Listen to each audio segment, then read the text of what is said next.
नमस्कार दोस्तों, target with PS Parihar channel में आपका स्वागत है। सुबह के इस वीडियो में ऐसी सूचनाएं होती हैं जो विभिन्न समाचार पत्रों पर छाई हुई होती हैं और विद्यार्थियों के लिए आवश्यक होती हैं। तो आइए शुरू करते हैं और देख लेते हैं कि आज के समाचार पत्रों में ऐसी कौन कौन सी सूचनाएं हैं। सबसे पहली सूचना है, आज से 50 लाख युवाओं को रोजगार। उत्तर प्रदेश सरकार शनिवार से प्रदेश भर में 50 लाख युवाओं को रोजगार दिलाने का अभियान शुरू करेगी और इसे मिशन रोजगार नाम दिया गया है। यह रोजगार सरकारी रिक्त पदों पर भर्ती करने। दोस्तों पूरी बात बताऊंगा मैं, लेकिन आगे बढ़ने से पहले एक बात और, जो नए व्यूअर है या नए मित्र हैं जिन्होंने इस चैनल को अभी तक सब्सक्राइब नहीं किया है, पहले आप लोग इसे सब्सक्राइब कर लें और जो मित्र पहले सब्सक्राइब कर चुके हैं वो लोग इस वीडियो को लाइक कर दें। यहाँ पर लिखा हुआ है कि सरकारी रिक्त पदों पर भर्ती करने, ये जो बात है ये हम पिछले कई महीनों से सुन रहे हैं, लेकिन सरकारी रिक्त पदों पर किन पदों पर भर्ती हो रही है ये सब आपके सामने है। तो अब ज़्यादा बताने की ज़रूरत नहीं है, मैं लगभग सभी वीडियोज़ में आपको बताता रहता हूँ सरकार की रोजगार नीति क्या है। रोजगार नीति वही है जो मैं आपको बताता रहता हूँ कि किसी भी विभाग में कोई भी भर्ती सरकार नहीं कर रही है। अगर ये बानी देखनी है तो UP SSC एक बार घूम आइए। UP SSC की विद्यार्थियों का जो दुखड़ा है वो सुन लीजिए, आपको मालूम चल जाएगा कि सरकार क्या चाहती है। फिलहाल देख लेते हैं नीचे क्या लिखा है कि स्वरोजगार कौशल प्रशिक्षण, ये है काम की बात। यहाँ पर लिखा है कि स्वरोजगार कौशल प्रशिक्षण और अप्रेंटिसशिप के माध्यम से दिलाया जाएगा। मिशन रोजगार के संपूर्ण कार्यक्रम का संचालन उत्तर प्रदेश कामगार और श्रमिक आयोग करेगा। और बहुत सारे यहाँ पर नीचे अधिकारियों के नाम लिखे हुए हैं कि ये जो अधिकारी हैं इनको दिशा निर्देश दिया गया है कि जितने भी विभाग हैं उनमें भर्तियाँ करें।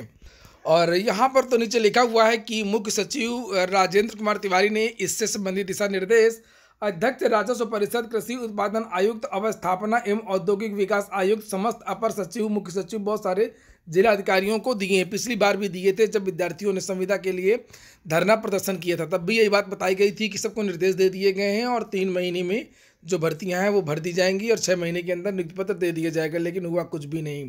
केवल ये समाचार पत्रों के माध्यम से ये जानकारी दे दी जाती है कि उत्तर प्रदेश में बहुत ज़्यादा भर्ती आ रही हैं। केवल 2 भर्तियां हुई हैं शिक्षकों की, 61,500, एक 69,000 शिक्षक भर्ती पुरानी भर्ती थी। शिक्षा मित्रों का जो समायोजन रद्द हुआ था, उसके अलावा उत्तर प्रदेश में कोई भी भर्ती नहीं हुई है। अब अगली सूचना है 69,000 शिक्षक भर्ती की। लिखा नाम में वर्तनी की गलती होने पर मिलेगी नियुक्ति।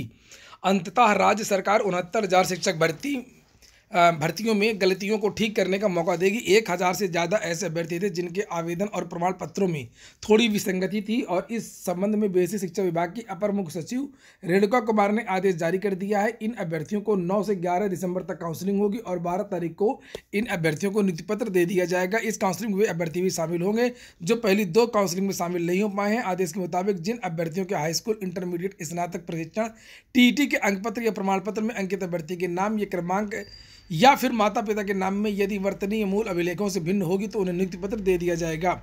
6 महीने के अंदर इन विद्यार्थियों को संशोधन करवाना होगा।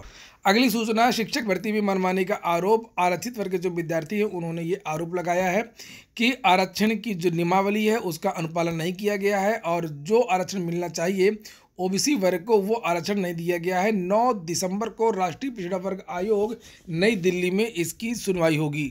अगली सूचना है उत्तर प्रदेश दरोगा भर्ती की, जिसके बारे में मैंने कल एक वीडियो बनाया था और बहुत सारे जो विद्यार्थी हैं वो अब एकजुट हो रहे हैं। आप लोगों को भी याद दिला दूंगा कि याद आप लोग रखिएगा, 12 दिसंबर को बहुत बड़ा एक ट्विटर अभियान होने जा रहा है। चूँकि जो सरकार है वो कोई भी भर्ती नहीं निकाल रही है और जो दरोगा भर्ती है उसके भी विज्ञापन की कोई जानकारी नहीं दी जा रही है और यह ट्विटर अभियान सबसे बड़ा ट्विटर अभियान होने वाला है। अगली सूचना कि असिस्टेंट प्रोफेसर की जो भर्ती आने वाली है उसमें कुछ नए विषय शामिल हो सकते हैं। लिखा है अशासकीय सहायता प्राप्त एडेड डिग्री कॉलेजों में असिस्टेंट प्रोफेसर की आगामी भर्ती नए स्वरूप में होगी। उत्तर प्रदेश उच्चतर शिक्षा सेवा आयोग भर्ती की लिखित परीक्षा में नए विषय शामिल करेगा। पहली बार बायोकेमिस्ट्री, प्राचीन संस्कृति, जैव रसायन, भू संरक्षण जैसे विषयों की भी लिखित परीक्षा कराई जाएगी। जबकि सामान्य ज्ञान के पेपर में व्यक्तित्व विकास, स्वरोजगार, नेट पर आधारित प्रश्नों की संख्या अधिक रहेगी। नए विषय व प्रश्नों को जोड़ने के लिए आयोग में युद्ध स्तर पर काम चल रहा है। तो लगभग 2000 पदों पर यह भर्ती होनी है। एक बार और संशोधन किया गया था सन 2014 में और उसके बाद में अब संशोधन किया जा रहा है। जैसे ही विषय निर्धारण हो जाएगा वैसे ही इस भर्ती का जो विज्ञापन है वो विज्ञापन संख्या 50 के नाम से जारी कर दिया जाएगा। अगली सूचना है बिहार से निकली भर्ती की। लिखा है असिस्टेंट प्रोफेसर भर्ती 2020 और इसकी जो लास्ट डेट है आवेदन की वो बढ़ा दी गई है। जिन विद्यार्थियों ने अभी तक आवेदन ना किया हो वो 10 दिसंबर तक आवेदन कर सकते हैं। 4,638 पदों के लिए ये भर्ती निकली हुई है। नीचे लिखा है बिहार राज्य विश्वविद्यालय सेवा आयोग ने सहायक प्रोफेसर के लिए आवेदन तिथि 2 से बढ़ाकर 10 दिसंबर कर दी है। वहीं आवेदकों का प्रमाण पत्र डॉक्यूमेंट डिग्री 30 दिसंबर को 5 बजे तक आयोग कार्यालय पहुंच जाना चाहिए। आयोग के सचिव ने यह जानकारी दी। इधर कई आवेदकों की ओर से तिथि बढ़ाने की मांग की जा रही थी, तो इसमें पोस्ट ग्रेजुएशन होना चाहिए संबंधित विषय में और यूजीसी नेट क्वालिफाई होना चाहिए विद्यार्थी को। वही विद्यार्थी इसमें आवेदन कर सकते हैं। अलग अलग पदों का विवरण भी दिया हुआ है कि किस विषय के कितने पद इसमें रिक्त हैं। कंप्यूटर बेस्ड ये परीक्षा होनी है। तो ठीक है दोस्तों, ये हो गया आज का वीडियो। आज और कोई खास सूचनाएं नहीं है। अगर वीडियो आपको अच्छा लगा तो लाइक अवश्य कर दें। पूरा वीडियो सुनने के लिए बहुत बहुत धन्यवाद।